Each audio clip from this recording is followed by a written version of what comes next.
Bismillahirrahmanirrahim. Assalamu alaikum. Welcome to Newsroom. I'm your host, Khalid. But today is the 14th of January 2025, and these are the stories that we will be highlighting during the course of the show. We'll begin with the latest as far as the Middle East situation is concerned, and what is on everybody's mind as we speak is the ceasefire deal.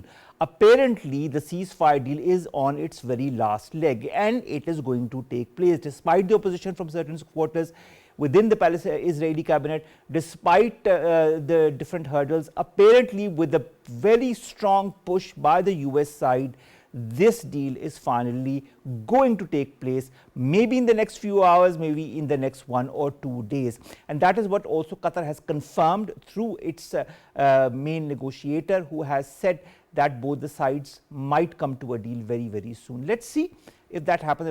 That is what we will be discussing during the whole course of the show. But despite that, the barbarities by the Israeli forces continue.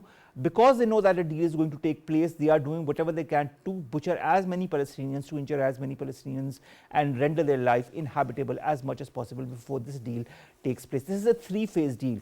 Whether this three-phase deal will be accepted as it is something to be seen. This is going to be our first segment. Our second story, ladies and gentlemen, concerns geopolitics that is making cybersecurity challenges more complex. A report by the World Economic Forum that has been released very, very recently talks about exactly the challenges that the cybersecurity face, put as far as a geopolitical situation is concerned, and vice versa as well.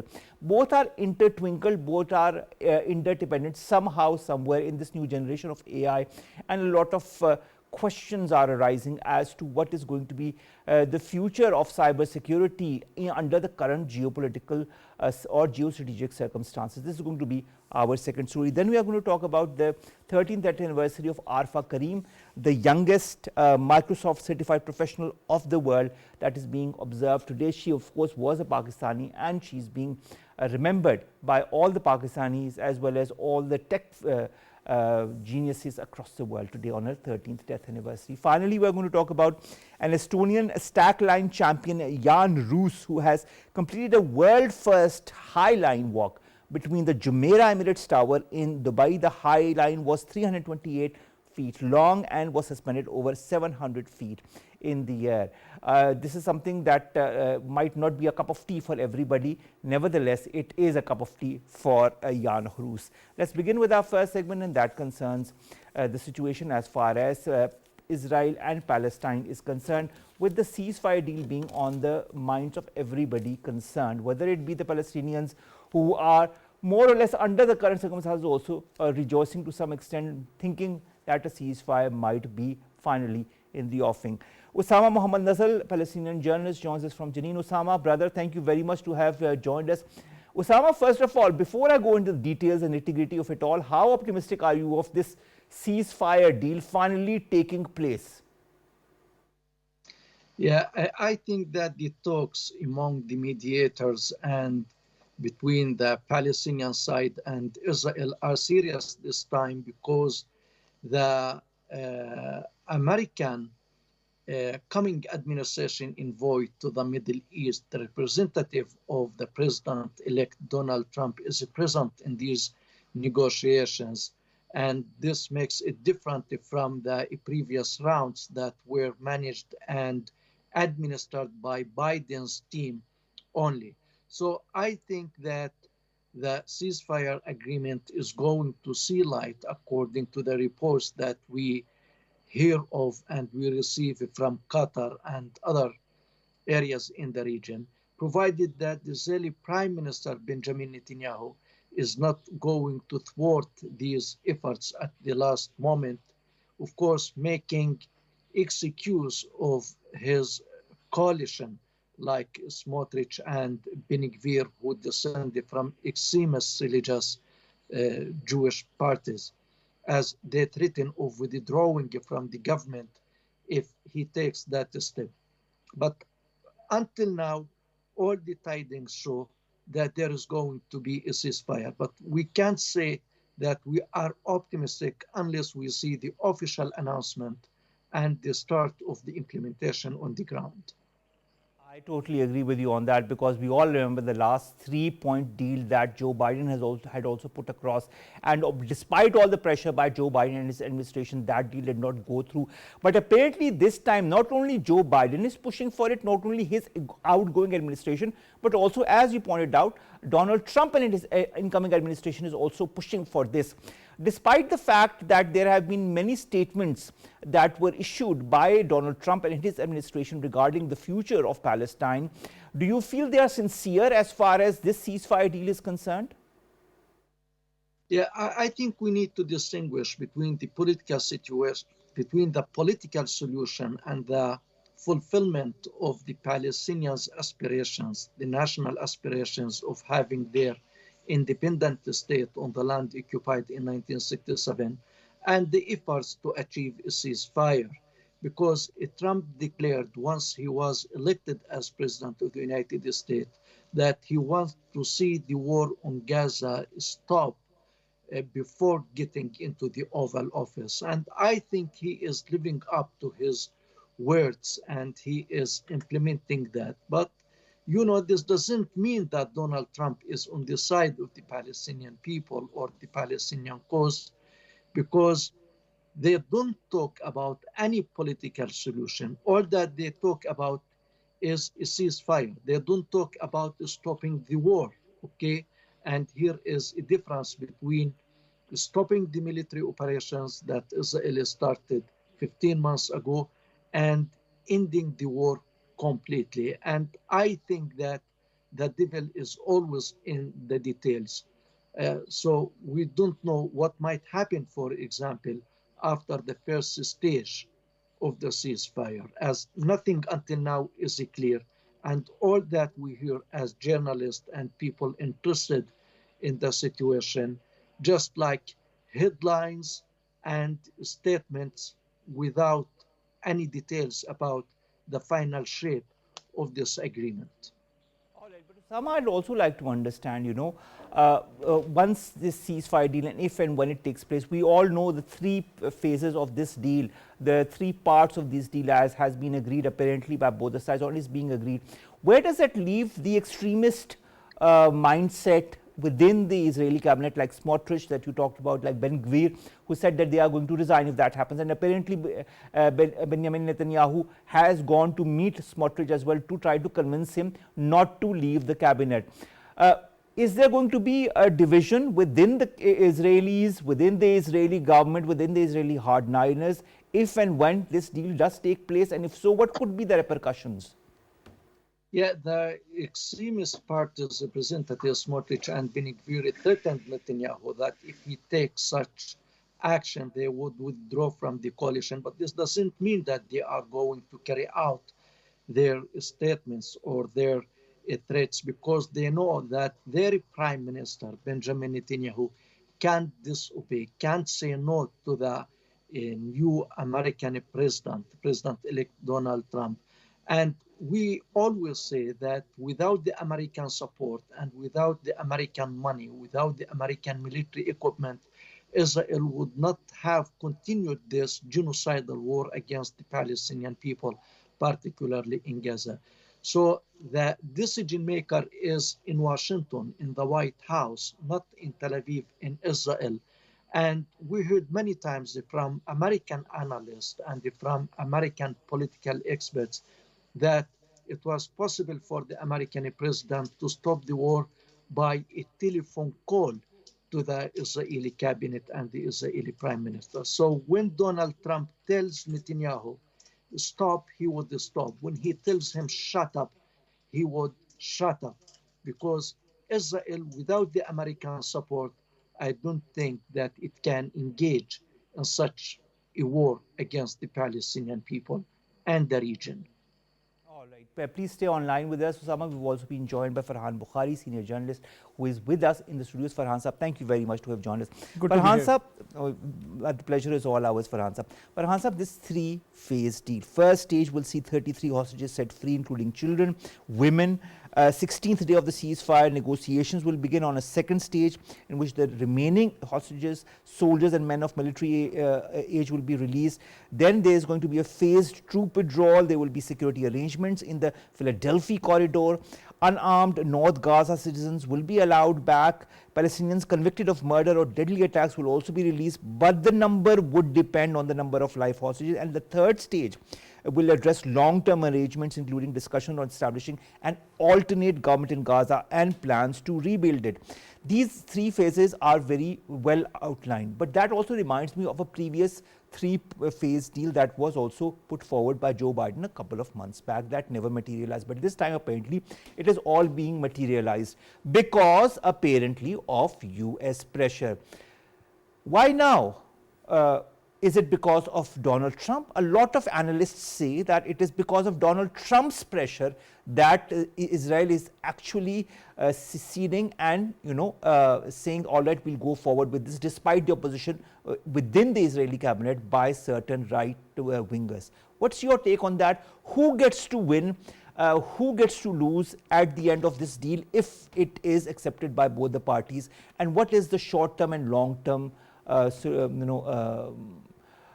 situation in the region once this deal does go through? Thank you. I think as we've seen, since the conflict began 2023, there have been previous attempts as well which have come to nothing. So we have to be extremely cautious at this time.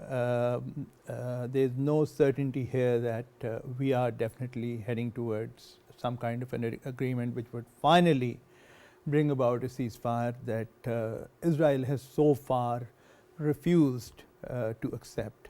I think in addition to Donald Trump, there's also another unfortunately sinister aspect to the environment that's building up right now, which is that Joe Biden and his administration, having literally dipped their fingers in the blood of innocent Palestinians, having supplied money, some very lethal arms to the Israelis. Now the $8 billion deal that has recently been put to the cabinet precisely for approval. Now at the end of the day, as Joe Biden and his administration are leaving the White House, so Joe Biden may be looking for a kind of a pre-departure trophy to go down in history as someone who finally brought about this ceasefire, although the bloodshed that's been caused. I think it would be very hard for historians to ignore that, given the number of casualties. Also, I think we ought to remember and maybe also take lesson from our own history as well. Almost 50,000 innocent Palestinians have been literally slaughtered. And this is just a number that could change dramatically. It could be doubled or tripled once this ceasefire happens and we actually get to count the number. See the numbers. Now it's going to be a long haul, a very uncertain future. Here we are talking about hardliners in the Israeli cabinet, but what about Palestinians who must have become radicalized in this entire episode? What about the children? What about the destruction? Look, next year, to give you one example closer to home, next year will be 20 years since the 2005 earthquake, although different situation, but till about 10 years ago, 10 years ago, 2015, people in Kashmir were still recovering after 70,000 people were killed. Now this is a huge number of Palestinians, innocent Palestinians who've been killed. Literally household after household, according to the reports that we've seen, practically having no adult head of the household. Parents, both have been killed. Children, maybe some have survived, some underage ones, relatives, close relatives killed. What is going to be the future for these people? How will they grow up? How will the basic needs that a human needs in this day and age to survive and to carry on in life, how would those needs be And who be will brought about? fulfill those needs? That is also The a big money, question. the money, where will that come from? I'm sure initially there might be some excitement, and I'm sure there'll be an international appeal of some kind, but it's possible that in the initial days, some external players, possibly Europeans, might step forward and give some But money. 90% of infrastructure destroyed, Farhan Saab. The Flattened. complete, there is no proper facility as such present within Gaza as we speak. This will Flattened. take years and years of reconstruction, decades of reconstruction, and billions, tens of billions of dollars. This is, I mean, short term, as you said, there might be some respite, but long term is also a huge question as to who Well, will be and how do you define respite? Not having Israeli bombers bombing them night after night, coming up, not having Israel use some of its most lethal weapons. But beyond that, people are just going to live literally, practically hand to mouth. They're going to live in a situation where bare minimum food will be available. I think the other casualty that we must always remember is that before the war began, there was, after a long time, there was some optimism of this region heading towards maybe the first signs of peace that had not been seen for a very long time, possibly ever, because there were some countries around the Gulf, the Arab world, even some of the African countries were reportedly considering, if not normalizing relations with Israel, then at least taking the first few steps in that process. I think all that has been washed away. I, for one, would find it very hard for governments to see a peace deal of some kind and then within months to move back to that situation. I think it's going to be a very, very long time. It's going to be a long and tedious journey if and when that ceasefire takes If place. that happens, Again, there's a question mark and on. let's not forget, last but not the least, Trump versus Iran. That dangerous sort of flashpoint is still up there, is something that we cannot ignore.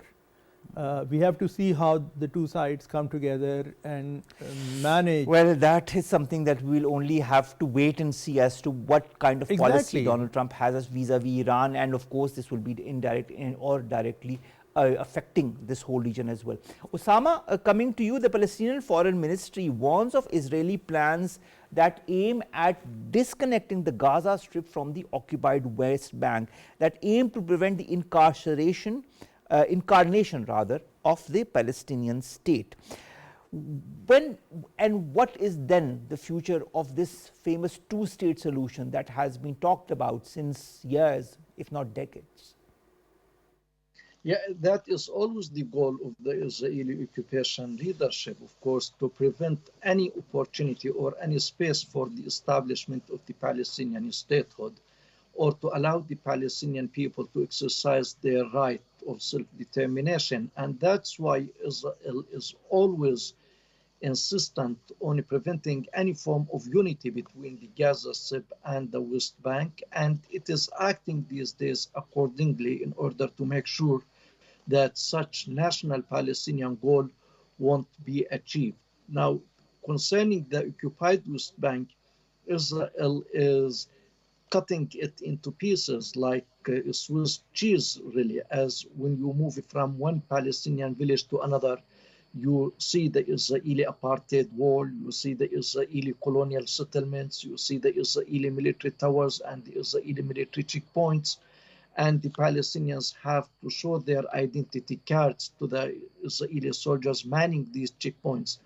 So they are dividing the West Bank, and at the same time they are dividing the West Bank from Gaza in order to serve the Zionist project, which is against any form of Palestinian statehood. Concerning the two-state solution, I think that Israel murdered the two-state solution long ago, as we know that when the PLO signed Oslo Accord, it was an interim accord that would end within 5 years, and after that Israel would declare its full withdrawal from the West Bank and Gaza. But this did not happen, and we are talking about 30 years passed, and instead of reducing the occupation, we have a bloated occupation, a strengthened occupation these days in the West Bank and in Jerusalem, as we are talking about close to 1 million Israeli settlers living inside the occupied Palestinian territory. And these settlements would never allow any form of Palestinian state in the West Bank and Gaza. So the future is bleak, really, and a lot of pessimism. And it is difficult, really, to predict what could happen in the months or the years to come. And this conflict won't be solved without having a real international community, political will, and practice pressure on Israel to end its occupation and allow the Palestinians to have their state. All right. Thank you very much, Osama Mohammed Nazzal, to have joined us all the way from Jenin and to have given us the latest as far as this situation is concerned, including the peace deal. Let's hope, let's pray the ceasefire deal happens sooner than later. Let's come to you, Farhan. Farhan, when you look at the butcheries or barbarities that are being perpetuated by the Israeli forces, and of course Osama pointed out towards apartheid. I mean, it's war against crimes against humanity, it's a genocide to say the least. Almost 50,000 people have been killed, as you yourself said. This is also a number that will change dramatically once this there's some kind of a ceasefire or the end of to the war. Is are the Israeli forces doing their utmost to kill as many as possible before any ceasefire deal comes through? Is that their intention, to completely rid Palestine of Palestinians? Well, that's very obvious given the reports that are coming out. I think Israel is very determined to practically flatten this land and flatten it along with its people. That's the pattern. That's what we are seeing. At least that's what's mentioned in the daily coverage from there. Maybe not even, if not in the mainstream Western sort of media, but you have to follow other sources on the social True. media, Palestinian sources, and that is what we see. I think the risk, the long-term risk, is one that possibly many states and many actors around this situation are ignoring for now, because ignoring that risk is very convenient. We've talked about apartheid in South Africa. I was in my younger days as a student outside Pakistan. I still have very vivid memories of joining those anti-apartheid marches. I think this is more complicated than that. Apartheid is one thing where there was systematic discrimination against a large majority by a minority which relied on absolutely brute force. Over here, I think you also run the danger of creating a kind of a geographical space with very little oversight by a structure that can be equated to a state. Look at what happened in Afghanistan right next door to us. True. A centralized government structure over time vanished, and eventually Afghanistan became the birthplace of Al-Qaeda first, or enlargement of Al-Qaeda, and the birthplace of 9/11. So you have to be careful about territories, wherever they are, which have become so ungovernable that you don't have, you've taken out the concept of a centralized authority to do anything, and you are left with pockets which are held by rival groups. Israel can keep on using its force, but let's not deny the other side of the story, and True. let's not ignore the radicalization of the population. You know, to add to that, there's also, I mean, I'll have to say goodbye, but before we end, I would just also like to add to that that the Houthis in Yemen as well, that continue to send missiles into Israel, the latest that has happened today or yesterday, if I'm not wrong. Then we have Lebanon, the situation with Hezbollah, the ceasefire or the lack thereof. Somalia. And then we also have Syria and the situation there as well, which is for the moment not stable. So the whole Middle East is in a very perplexed state of affairs, and the ceasefire, if and when this happens, could be a step in the right direction. But for how long, that is also another question mark that I would discuss with you in another show. Thank you very much. I'm very skeptical. So am I. Thank you very much, Farhan Saab. Please stay seated for a few minutes. But thank you so much to have joined us for this. Let's come to our second story, ladies and gentlemen, and that concerns geopolitics that is making cybersecurity challenges more complex as per a World Economic Forum report. It says that these challenges have become more profound and more complex due to these geopolitical tensions. The report by the World Economic Forum talks about that. It says the report titled Global Cybersecurity Outlook 2025 that was published yesterday says that cybersecurity is entering an era of unprecedented complexity as geopolitical tensions are intensifying, new technologies emerge at breakneck speed and threats are becoming more sophisticated. The report talks about nearly 60% of organizations that have stated that geopolitical tensions have affected their cybersecurity strategy. The geopolitical turmoil has also affected the perception of risks, with 1 in 3 CEOs citing cyber espionage and loss of sensitive information or intellectual property theft as their top concern. Also, around 45% cyber leaders have expressed concerns about the disruption of operations and business processes. It's a very complicated situation as far as cyber security is concerned, and the geopolitical situation is only adding to the misery of all of that. To highlight that and to talk more about that, we've been joined by two guests. Let me introduce them to you one by one. In the studios, we've been joined by Dr. Usman Chohan. He's an advisor on economy at CAS and of course regular, and also talks about security, whether it be cyber security or economic security. So thank you very much to have joined us.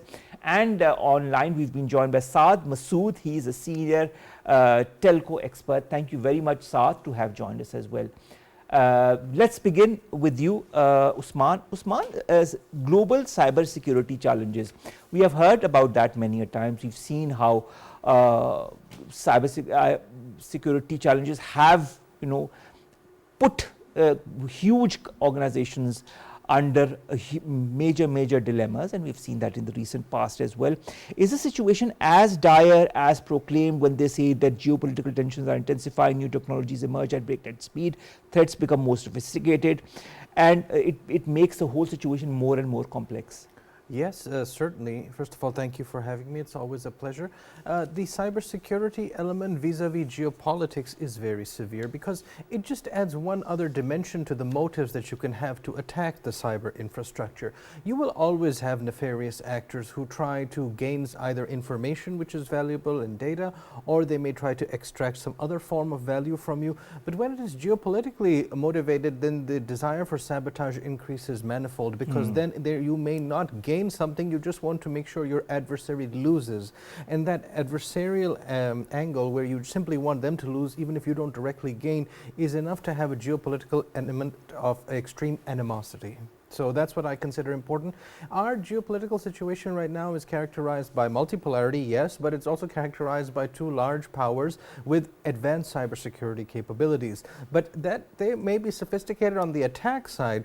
On the defense side, they're both vulnerable, and so it's easier to just simply strike first and ask questions later, which means that overall, when you are trying to defend against things, trying to protect your civilian population, their data, their infrastructure, everything. From cyber attacks, you're a lot more vulnerable than you might realize. All right, that's very interesting to note. Saad, coming to you, the report talks about nearly 60% of organizations that say that geopolitical tensions have affected their cybersecurity strategy. Now, 1 in 3 CEOs says cyber espionage, loss of sensitive information, intellectual property, and is their top concern. And 45% cyber leaders express concern about the disruption of operations and business processes. What's your take as far as this is concerned? Thanks, Omar. Firstly, thank you for having me on your show, giving me the opportunity to speak on this particular topic as well. I think based on the reports as well and the experience that I have gained over the years, especially operating in an industry such as this, to be honest, it is a valid concern. Considering that lately the arena for cyber attacks has actually enlarged beyond original capability. You would have seen that at the moment, purportedly, there are state-sponsored cyber attacks that also tend to happen because of geopolitical tensions. Russia, North Korea come to mind, and similar other nations as well.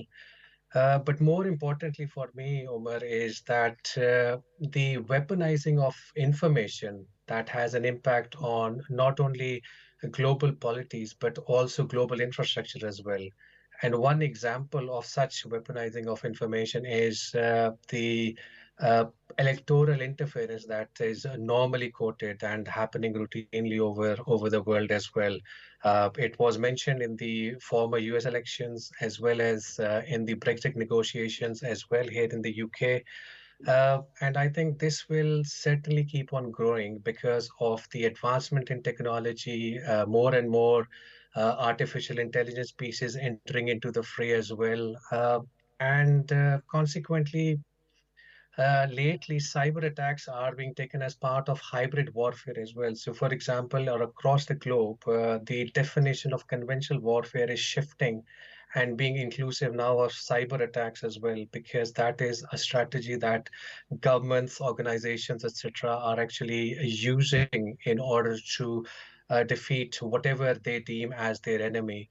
And lastly, I think the impact of all of this on social divisions, etc. I mean, the personal aspect should not be left behind. It is exacerbating the social divisions that are being manifested all over the world as well. So I think the concerns shown by around 45% of cyber leaders is truly valid, especially in this day and age. Stay online with us. The rapid adoption, Usman, of emerging technologies is contributing to new vulnerabilities and new threats. How can this rapid adoption cause these threats? What is the mechanism through which this happens? Yes, precisely.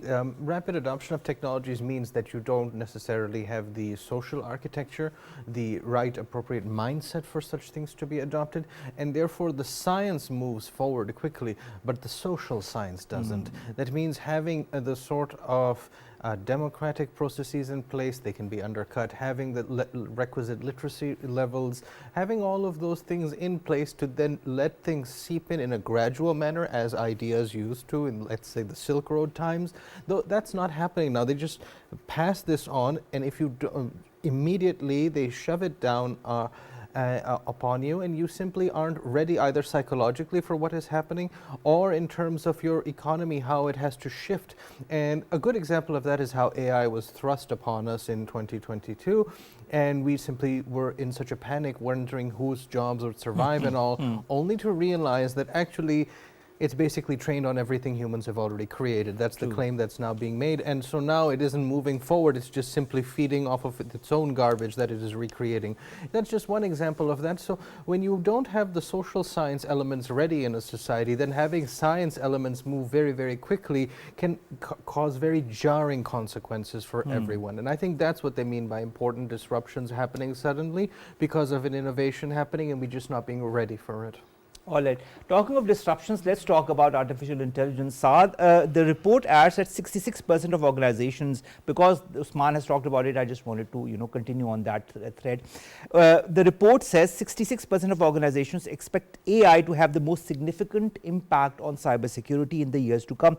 37% report having processes in place to assess the security of AI tools before they are deployed. Is AI, in your point of view, currently or maybe in the near future, going to be a risk factor as far as cybersecurity is concerned? Is it going to be a bane or a boon? Yeah, it's a fair point, Omar. Like all good things, you have pros and cons, and especially for AI as well. Considering that it is the going mantra of the day for us and most of us around the world as well. Uh, it can easily be a bane or a boon. I mean, it is a double-edged sword in many ways. Either we live by it or we may die by it. Uh, when it comes to boon, perhaps there are many pros that it can actually bring. So, for example, the advancement in threat detection, so attacks that can be detected earlier and mitigated against. Then there are certain pieces of security operations that can be automated based on AI capability as well. And then data protection is one other piece that AI is leveraging well enough as well. So we have enhanced data protection methodologies that we follow as basis of AI-driven engines as well.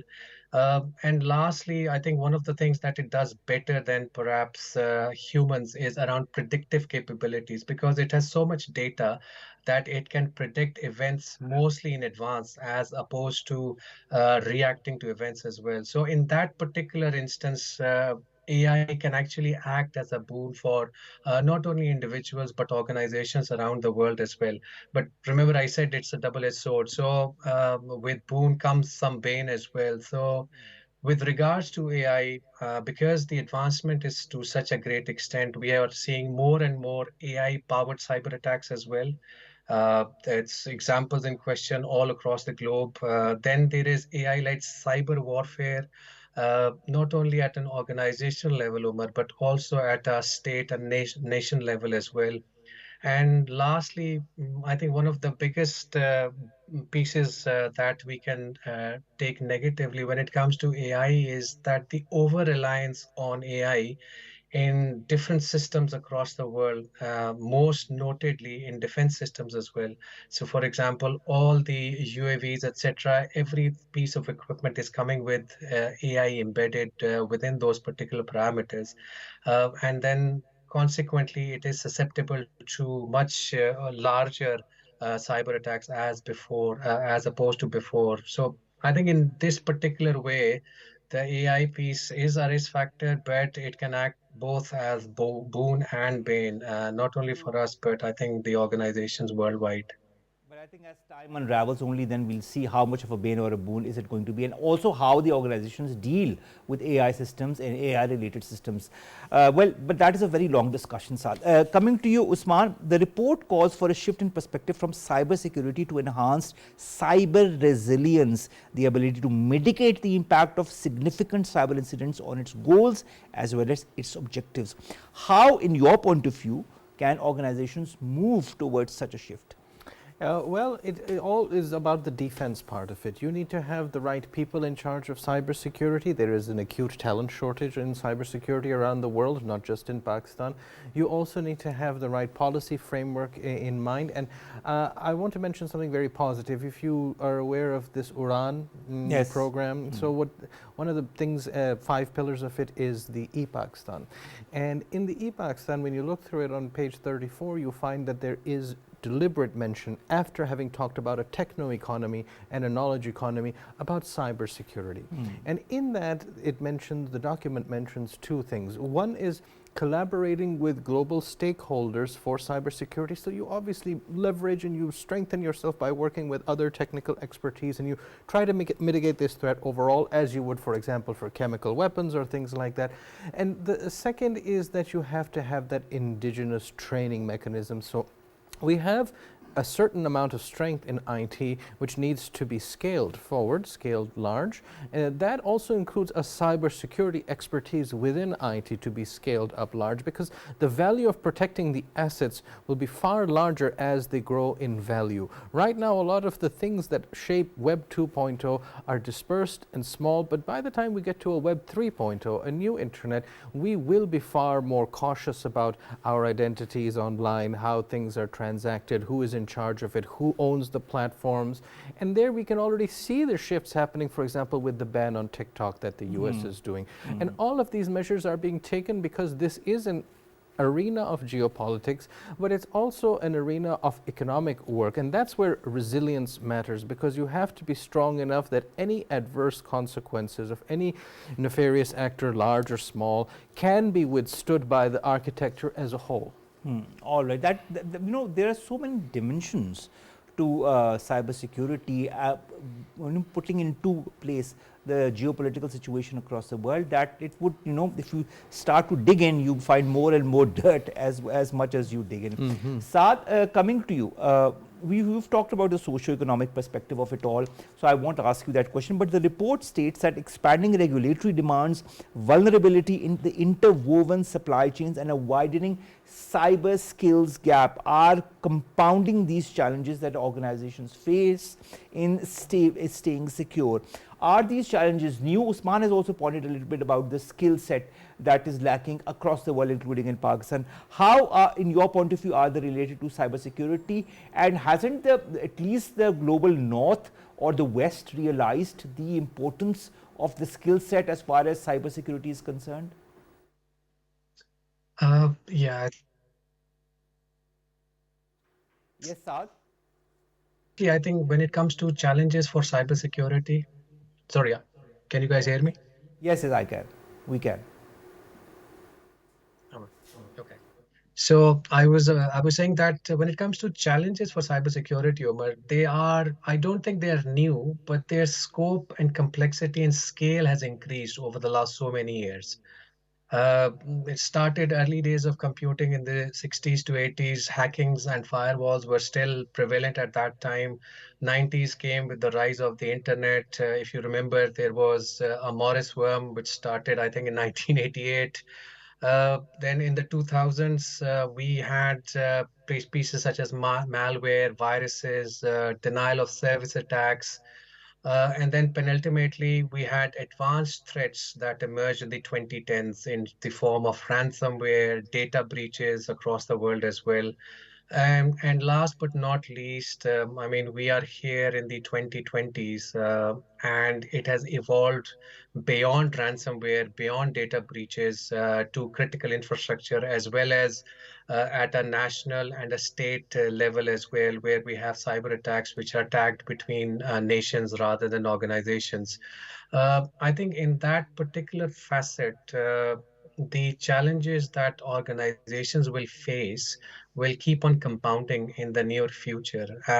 And as Usman rightly pointed out, the cyber skills gap, which is not only prevalent in the developing world, but also in the developed world as well, is one particular piece that will probably hinder the response of this growing cybersecurity threat that will reach to its peak, I think, beyond 2020s as it is. And hence, I think a stock taking is needed in order to actually recalibrate the cyber skill gap that has been mentioned previously. All right.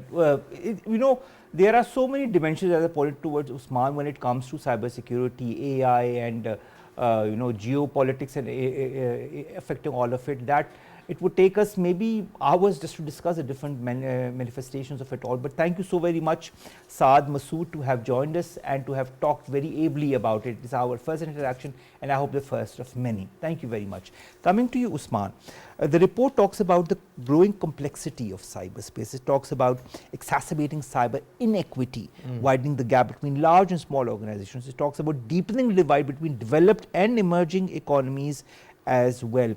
Is cyber inequity, in your point of view, going to become a bigger challenge in the years to come? Also, will that contribute to inadequate cyber resilience in smaller organizations as well? Absolutely, because there is this well-known concept of the digital divide, that there are certain countries that enjoy a very large advantage in the digital sphere. That means their influence in it, that means the computing power that they have, that means the technical expertise, as well as new technologies. So many parts of it are controlled by only a select few. The rest of us are passive consumers on the other side of the digital divide. We have to use their platforms. Our interaction is shaped through their languages, through their programming languages, as well as the language they select to offer us. The content is monitored through their algorithms. This means that at best, your participation will be one of passivity, whereas they actively shape the dimensions of what happens. This will get worse with time because new technologies are also likely to strengthen their hand. For example, quantum computing and new strong computers can actually break the things we think are strong right now. For example, cryptocurrencies, the cryptography of that cannot be broken with modern day technology, but 10 years down the road with enough strong quantum computing, you could actually break open Bitcoin and break. So all of the things that are being done right now, for example, in the US or in other countries to put money into crypto or to strengthen it, have a reserve, all of this will fall apart.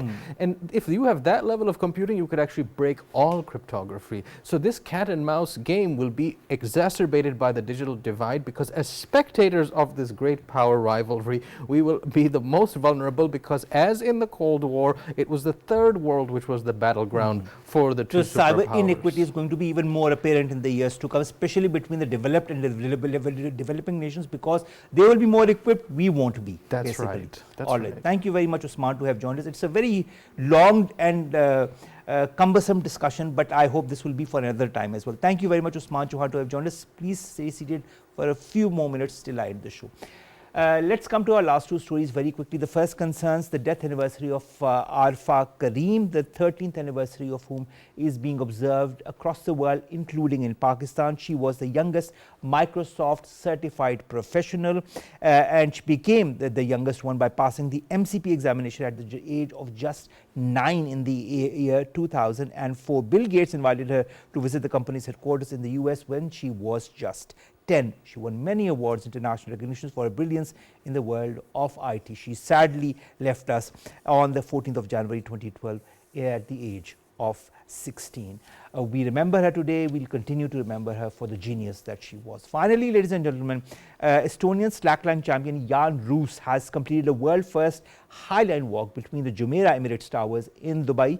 This highline was 328 feet long and was suspended over 700 feet in the air. You can see the images in your parallel window. Three-time world champion Jan Roos achieved this world-first highline walk.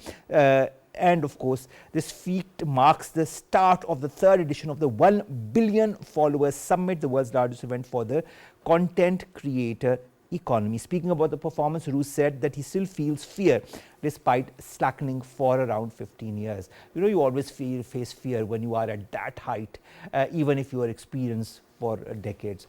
Well, all the best to him and congratulations to have achieved that feat. With that, ladies and gentlemen, we come to an end of today's newsroom. We'll see you inshallah tomorrow with news stories, segments that pertain to us, you in Pakistan. Stay safe.